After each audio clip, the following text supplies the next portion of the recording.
할렐루야. 네, 할렐루야. 네, 우리 주님을 찬양합니다. 여러분, 오늘 읽으신 말씀은 예레미야 31장 10절부터 22절까지의 말씀입니다. 오늘 읽으신 본문에서 나타나는 하나님은 어떠한 분이신가 라는 것을 질문해보고 생각해 볼 때요, 우리 하나님께서는 이제 목자로 나타나시는 하나님이시다라는 것을 좀 볼 수 있습니다. 초반에는 그렇게 볼 수 있고요. 그리고 또한 이 하나님 아버지께서 이 아버지의 마음으로 애통해 하시고 긍휼히 여기시고, 또한 창자가 들끓는다. 그러니까 이 부모의 그 애끓는 사랑을 또한 볼 수 있는데요. 자, 10절에 보시면 이렇게 적고 있죠. 너희는 여호와의 말씀을 듣고 먼 섬에 전파하여 이르기를, 먼 섬에도 전파하래요. 이스라엘을 흩으신 자가 그를 모으시고 목자가 그 양떼에게 행함같이 그를 지키시리로다. 여러분, 하나님 어떠한 분이십니까? 하나님께서는요, 흩으시는 것도 사실 하나님이시고요, 모으시는 분도 하나님이십니다. 흩으시는 것도 모으시는 것도 다 하나님 손에 있다는 거예요. 그러니까 흩으실 때에도 사실은 하나님이 이렇게 하시는구나 라는 인정이 좀 필요할 것 같습니다. 그리고 하나님께서 모으실 때에도 그래도 우리가 좀 잘해서가 아니라 하나님이 모아주시는구나. 자, 목자로서의 하나님의 이 목자로서의 하나님의 역할을 좀 생각해 볼 때요, 사실 우리가 흩어지고 모이는 일, 가는 길, 오는 길, 이것이 다 여호와 앞에 있다는 것이고 하나님의 눈 앞에 있다는 것입니다. 따라서 여러분, 하나님께서 우리를 인도하시고 이 나아가는 이 모든 여정이, 때로는 우리가 하나님 우리를 흩으시나 모으시나 이게 어떤 방향일지라도 하나님이 우리의 목자 되심을 기억한다면요, 우리 하나님이 어떤 목자시죠? 앞에 수식어가 붙습니다. 선한 목자셔요. 선한 목자. 하나님이 우리를 선하게 여기시고 또한 선하게 인도하시는구나, 선하게 대해 주시고 대우하시는구나 라는 것을 생각해 볼 때, 우리가 흩어질 때든지 모일 때든지 하나님께서 선하시게 인도하신다라는 것을 꼭 믿는 그 믿음을 가질 때, 결국에는 하나님이 늘 구원으로 인도하신다라는 것을 꼭 기억하시고 또한 그러한 믿음으로 주님을 대하실 필요가 있습니다. 이어서 말씀을 보시면은 하나님이 구원으로 인도하시는 걸 볼 수 있죠. 11절, 여호와께서 야곱을 구원하시죠.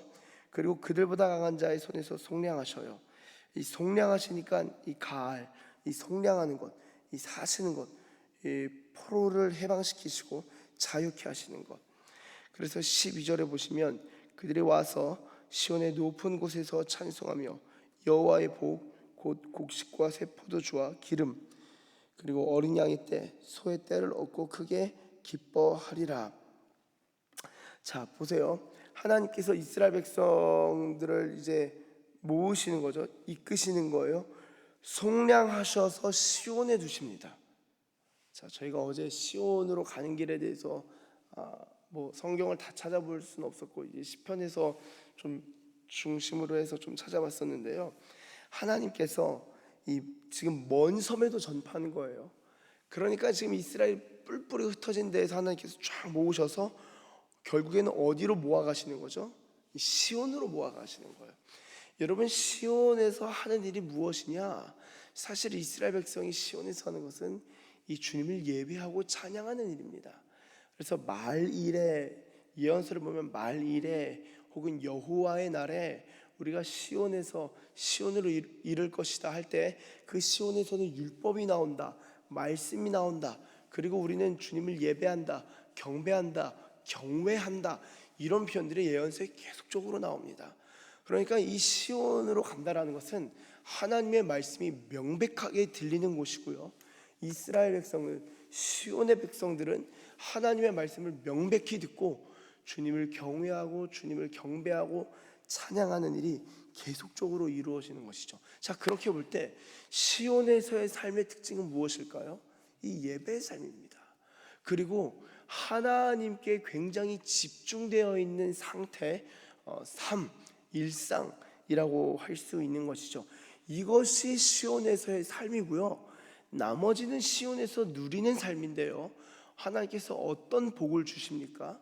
하나님께서 이 우리의 영적인 복을 크게 더하실 뿐만 아니라 우리의 육적인 복, 우리를 둘러싼 삶에 있어서도 복을 주시는데 12절에 여호와의 복에 대해서 곡식, 새포도주, 기름, 이제 먹고 마시는 것뿐만 아니라 어린 양의 때와 소의 때, 이 가축에 있어서도 하나님이 얻고 크게 기뻐하게 하시죠. 정말 이 참 중요합니다. 그런 옛날에 부흥사분들이 그런 말씀 많이 하셨어요. 신통하면은 인통하고 물통한다. 무슨 말인지 아세요? 하나님과 통하면은 사람과도 통하고 물질하고도 통한다는 거예요. 그러니까 이 하나님과의 관계가 바로 서면은 이 수직적인 관계가 바로 서면은 수평적인 관계들이 쫙 열린다는 거예요. 인간과 이 세상에 있어서의 관계들이 열린다는 거예요. 사실은 이게 성경이 그런 그림들을 많이 보여주긴 합니다. 실제로 이 시온에서 하나님을 찬양하면서 하나님을 예배할 때 하나님의 복이 우리가 먹고 마시는 것까지도 죄를 짓지 아니하고 충분히 누릴 수 있는 복을 얻게 하신다. 근데 이제 재미난 표현이 하나 나와요. 그 심령은 물된 동산 같겠고 다시는 근심이 없으리로다 할지어다. 여러분 이 이사야서 58장 11절에 보시면 여호와가 너를 항상 인도하여 메마른 곳에서도 내 영혼을 만족하게 하며 내 뼈를 견고하게 하리니 너는 물된 동산 같겠고 물이 끊어지지 아니하는 샘 같을 것이라. 여러분 이 물된 동산이 무엇일까요? 이 동산이라는 것이 히브리어로 간인데요.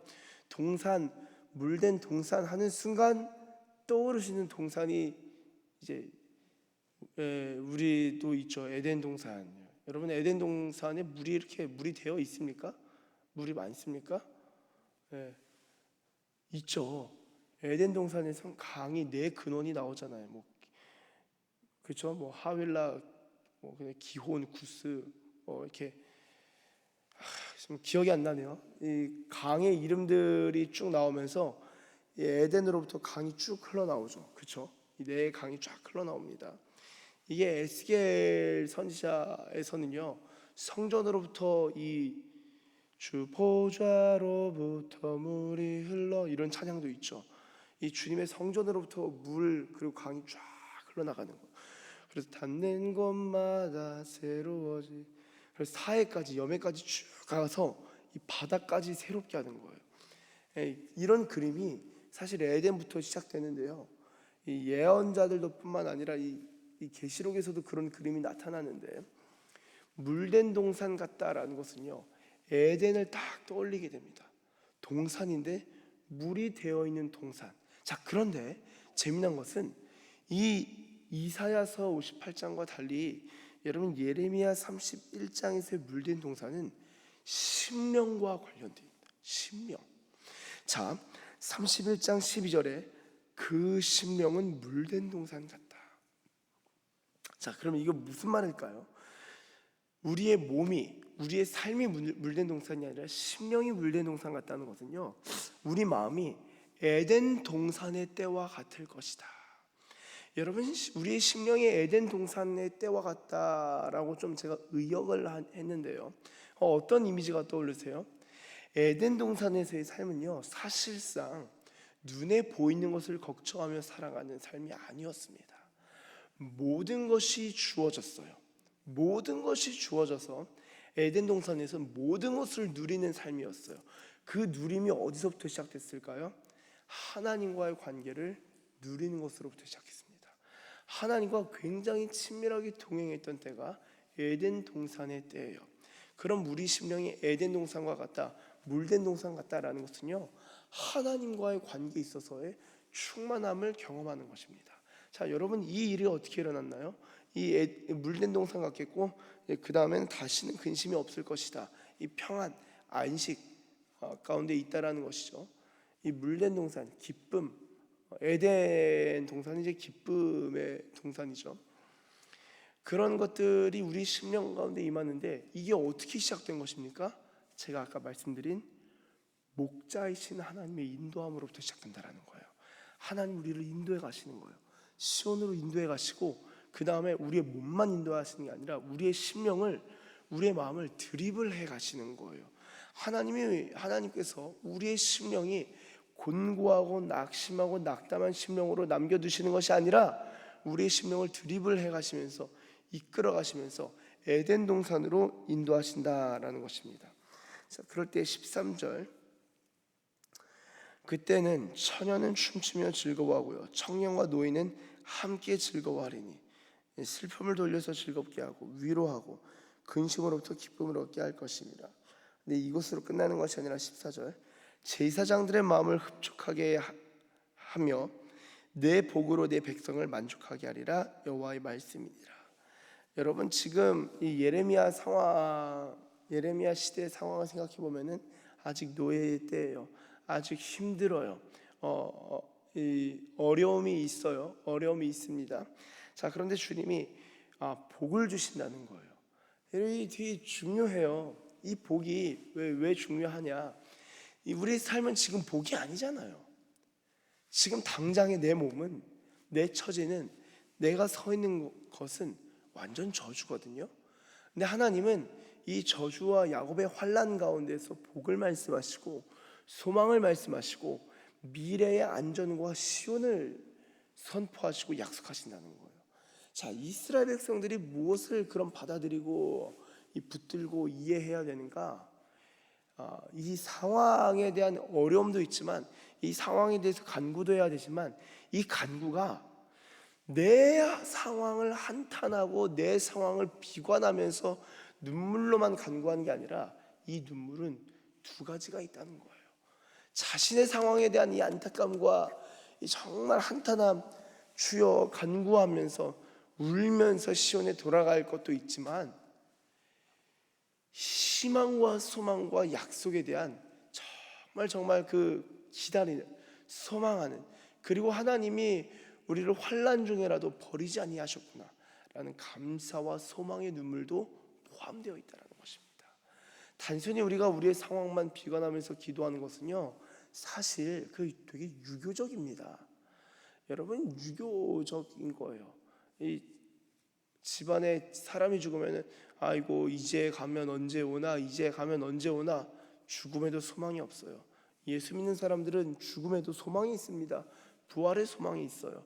죽음이 그렇다면요, 우리 삶도요, 죽음의 영이 급습하고 음습하는 경우라도 하나님이 우리를 생명으로 인도하시고 생명을 얻게 하시고 생명을 풍성하게 하신다. 그리고 여호와의 복으로 말미암아 즐겁게 하실 것이다 라는 것을 기대하고 소망할 수 있죠. 여러분, 이게 참 놀라운 복입니다. 하나님은 우리를 향한 마음이 이 복을 얻게 하시고 시온으로 인도하신다 라는 것입니다. 자, 그런데 이 15절부터 라헬의 애곡과 여호와의 위로라는 제목으로 쭉 이어지는데요, 15절 보세요. 라마에서 슬퍼하고 통곡하는 소리가 들리니 라헬의 자식 때문에 애곡하는 거죠. 자식이 없어져서 위로받기를 거절합니다. 16절 보세요. 이제 울음소리와 눈물을 멈춰라. 내일에 삭슬 받을 것인즉 그들이 그의 대적의 땅에서 돌아오리라. 여호와의 말씀이니라. 그러면 17절 한번 같이 읽겠습니다. 시작. 너의 장래에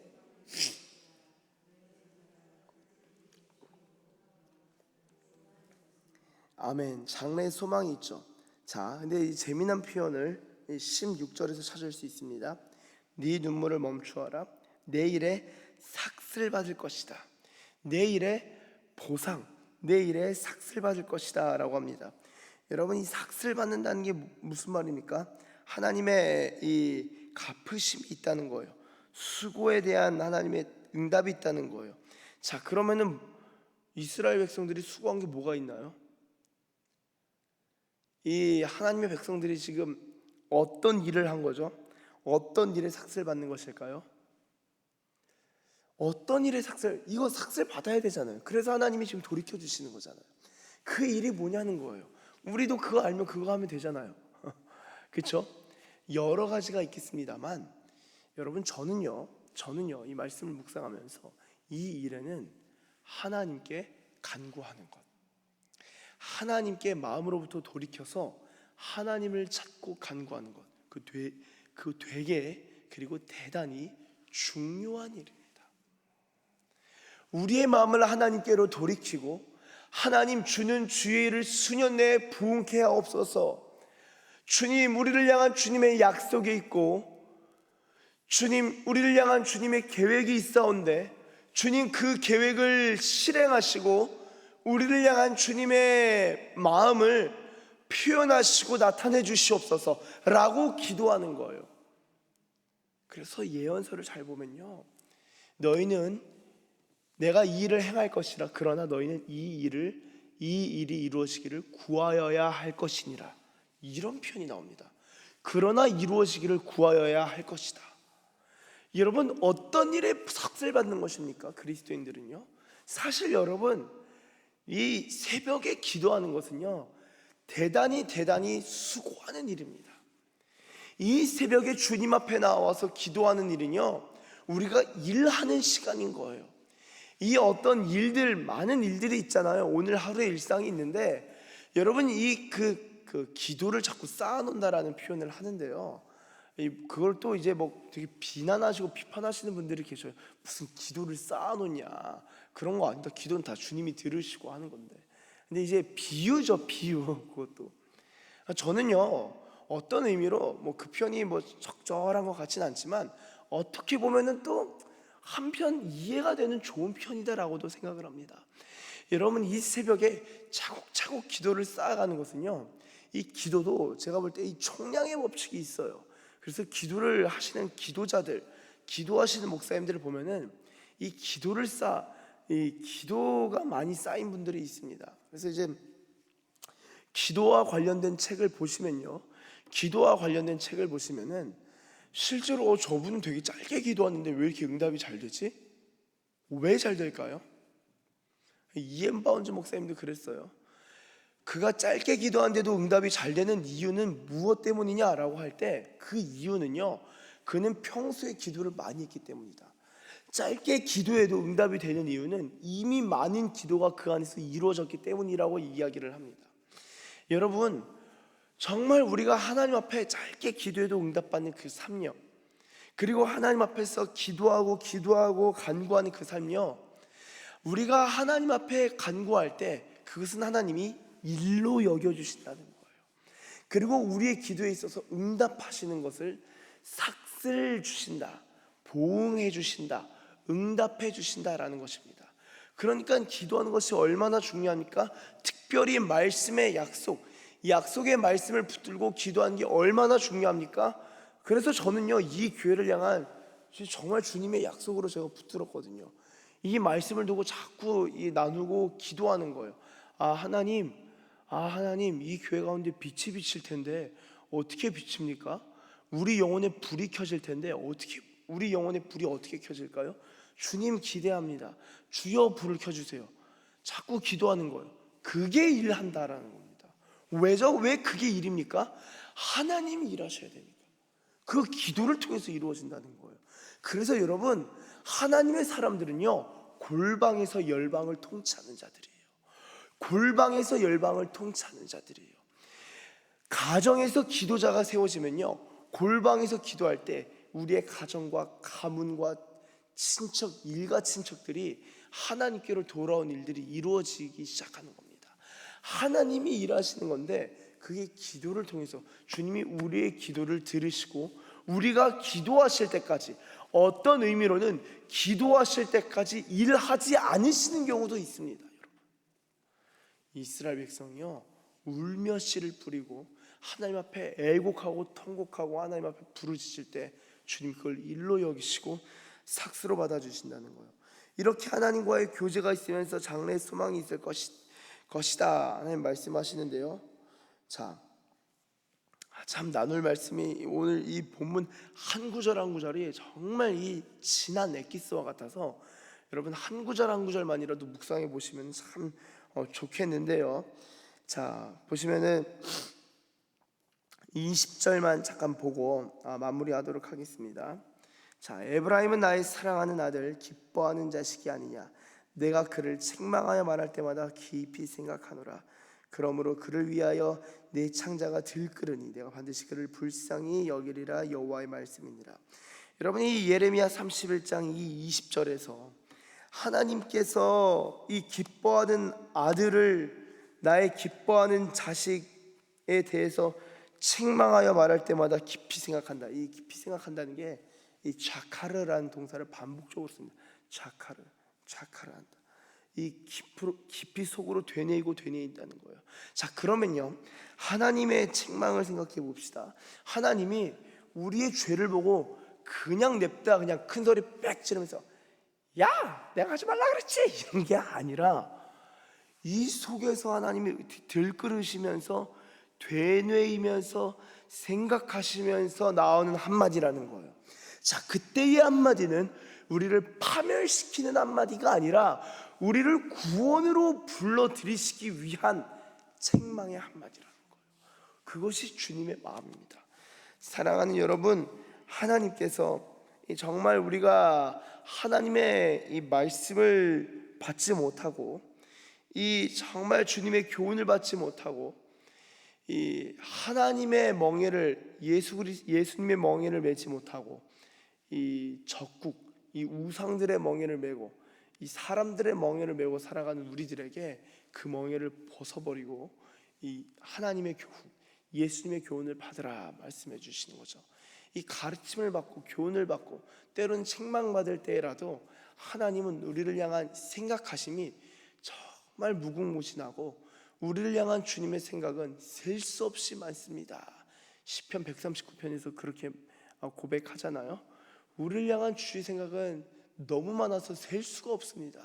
그게 주님의 마음이에요. 우리를 향한 그게 아버지의 마음이고 그 마음 가운데서 한마디 책망을 통하여서 우리를 구원으로 불러들이시고 또한 목자처럼 우리를 시온으로 인도하시고 구원으로 인도하시고 여호와의 복으로 인도하시는 것, 결국엔 목자로서의 하나님도 선하시고요, 아버지로서의 하나님도 선하시고요, 그 하나님은 우리를 향한 사랑의 하나님이심을 오늘 말씀을 통하여 깨닫게 됩니다. 사랑하는 서산기시교회 가족 여러분, 이 하나님의 사랑과 선하심과 여호와의 복으로 불러들이시고 또한 우리의 기도를 들으시고 간구함을 들으시고 응답하시는 그 하나님의 선하심을 이 새벽의 시간에 깊이 있게 경험하시기를 예수님의 이름으로 축복합니다. 기도하겠습니다. 하나님 감사합니다. 하나님, 주님, 우리의 심령을 물된 동산같이 하시고 근심이 없게 하실 뿐만 아니라 주님의 복으로 우리를 만족하게 하실 줄로 믿습니다. 주님, 우리가 죄악 가운데 있을 때라도 주여 우리를 향하여 그 사랑이 들끓으심으로 정말 창자가 들끓으심으로 우리를 긍휼히 여기시고 죄와 악으로부터 우리를 돌이키시고 책망하시고 또한 우리로 간구하게 하시고 기도하게 하시고 말씀을 품게 하시는 그 하나님의 세심함과 섬세하신 사랑을 찬양합니다. 그러한 사랑으로 오늘도 우리를 인도하시고 이 새벽에 그러한 사랑으로 우리의 심령을 물된 동산과 같이 하실 줄로 믿습니다. 그러한 은혜와 복을 경험하는 주의 백성들 다 되게 하여 주시옵소서. 감사드리며 예수님의 이름으로 기도드립니다. 아멘.